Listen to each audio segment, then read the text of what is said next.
Bienvenue dans l'actualité de ce vendredi 20 janvier 2023 sur la première web radio du Burkina. Voici les titres. Suite à l'enlèvement de femmes à Arbinda les 12 et 13 janvier dernier, le procureur du Faso, près le tribunal de grandes instances de Yibo, a annoncé dans un communiqué l'ouverture d'une enquête. Dans la province de la Kossi, dans la boucle de Mouhoun, l'armée burkinabé a neutralisé une dizaine de terroristes dans une nouvelle frappe aérienne. Voilà ce qui constitue la une de l'actualité de ce jour sur la radio B24. Auditeurs, auditrices, bonjour et bienvenue.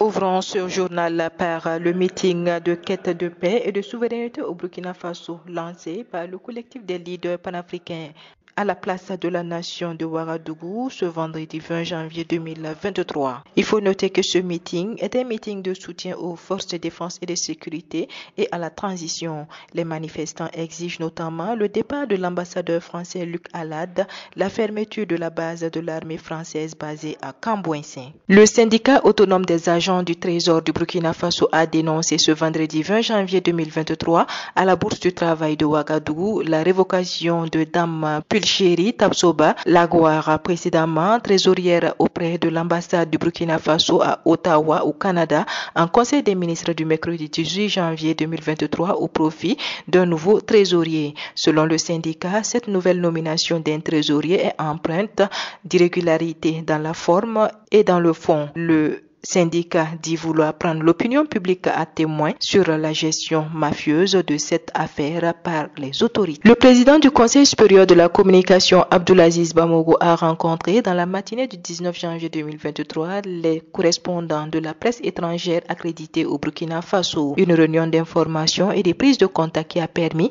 d'échanger sur les attentes des uns et des autres et de s'accorder sur un modus vivendi afin que chaque acteur dans un partenariat dynamique puisse bien accomplir son travail. Et le ministre de l'Énergie, des Mines et des Carrières, Simon Pierre Boussim, séjourne du 18 au 21 janvier 2023 à Strasbourg, en Allemagne, avec une équipe de la Sonabel dans le cadre de négociations avec des partenaires pour la construction d'une centrale solaire de 150 MW avec une capacité de stockage de 50 MW dans la commune de Nobéry. Un incendie d'origine inconnue s'est déclenché hier jeudi dans la matinée au cimetière route de Balankelendara à Bobo-Dioulasso, mais a été vite circonscrit par les sapeurs-pompiers sans qu'aucune tombe ne soit touchée. Dernier élément pour clore l'actualité de ce vendredi sur la radio B24.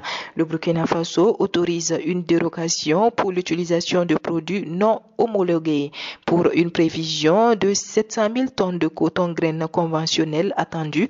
La campagne cotonnière 2022-2023 connaît une baisse de rendement. Selon un bilan à mi-parcours dressé par le ministère en charge du commerce, la production du coton graines conventionnel pour la campagne 2022-2023 s'établit à 482 585 tonnes, soit une baisse de 7% par rapport à la campagne précédente. Voilà, c'est ici que s'arrête l'actualité de ce vendredi sur la radio B24. Merci à vous qui nous avez suivis. L'actualité continue sur www.radiob24.net et sur www.burkina24.com. Au revoir et excellent début de week-end à vous.